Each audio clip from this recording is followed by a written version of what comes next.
again, everybody. Welcome to the new Thoroughbred Weekly on MSG Plus. I'm Jason Blewett. Eric Donovan is alongside. We're coming to you from the clubhouse studio at Aqueduct Racetrack. Top flight show lined up. And although we've been covering the big three-year-old prep races marching towards the Kentucky Derby the past few weeks on Thoroughbred Weekly, that won't be the story this time around with really no notable races. But still, we've got some nice races for races of the week. Yeah, a good amount of turf racing from down south, Fairgrounds, Florida. We'll head out to California for the San Carlos, which is run at 7 furlongs on the all-weather out there. So some good races of the week, and we'll have a little trips and traps segment later on as well. And we've also got Ramon Dominguez, who caught up with our own Mitch Levitis. It was announced last week that Ramon will stay in New York year-round. Good news all around. And let's send it to Mitch, who caught up with Ramon. Thanks, Jason. Well, we're here with Ramon Dominguez. And Ramon, the last time I saw you, it was a January morning at the Belmont training track. It was at least 15 degrees below zero, and I actually asked you, why are you here? Why aren't you in Florida with all the other jocks? And you basically said, well, I want to stick it out here in New York, and, you know, this winter, and I guess that's the case because you win 5 races every day with purses like they are at Aqueduct, so you're a pretty smart guy. I can say that I'm a pretty smart guy by doing that. I really didn't have too many options, and I mean, I have been in New York the last 4 winters now, and it has been great, and I really love it. And people talk about the weather being cold, and at times it can be a little uncomfortable, but if you're winning races and things are going good, I mean, it certainly makes it warmer. So between being here and being here cold and winning, and being in Florida warm but maybe no winning, I mean, I certainly rather be here. So it's worked out for you, whatever the temperature is. Absolutely. All right, let's talk about New York, Aqueduct. You recently announced that you're going to move your tact here to Aqueduct. What was behind that decision?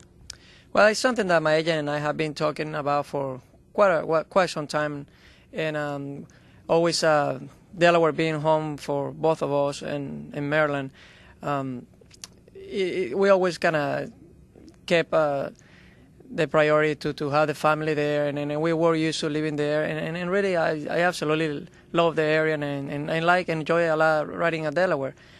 Things have changed since we first started riding there. In the last couple of years, there has been some concern. I mean, they recently announced that they reduced the day of racing to 4 and got some mistakes. And looking at the other side, I mean, being in New York for quite some time between Saratoga and spending the winters here at Aqueduct, I mean, it was kind of a no-brainer, and we felt like the timing was right to come and give it a shot.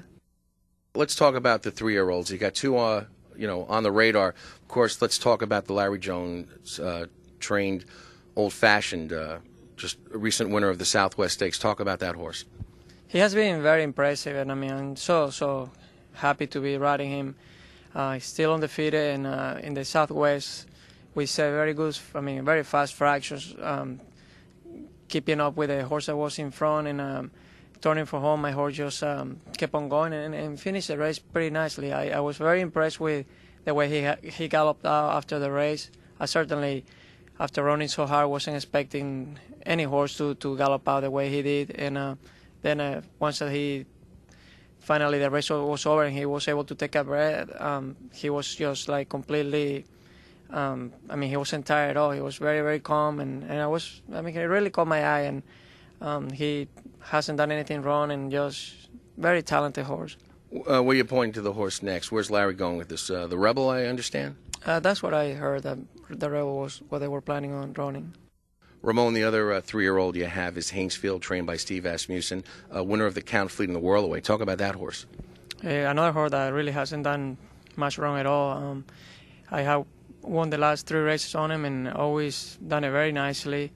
Unfortunately, I recently found out that for his next start, which will be the Gotham, I believe that day I had a commitment to go out of town and ride Core Vision in California. I say unfortunately because certainly I would love to ride him, but at the same time, I mean, Core Vision is a great horse, so I can only be in one spot at the time, and seems like I won't be able to ride him. So he's a horse that has a lot of speed and also a lot of stamina, and has been able to win 2 races wire to wire with me, and the other one was able to come from a little off the pace, and it'll be exciting to see how he develops. So far, I mean, he's got a lot of credentials to make it to the top.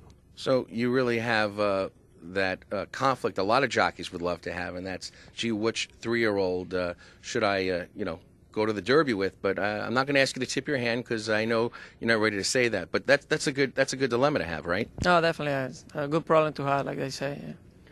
All right, Ramon. Last but not least, is it realistic? As great as you're riding here, I mean, you're setting all amazing numbers here.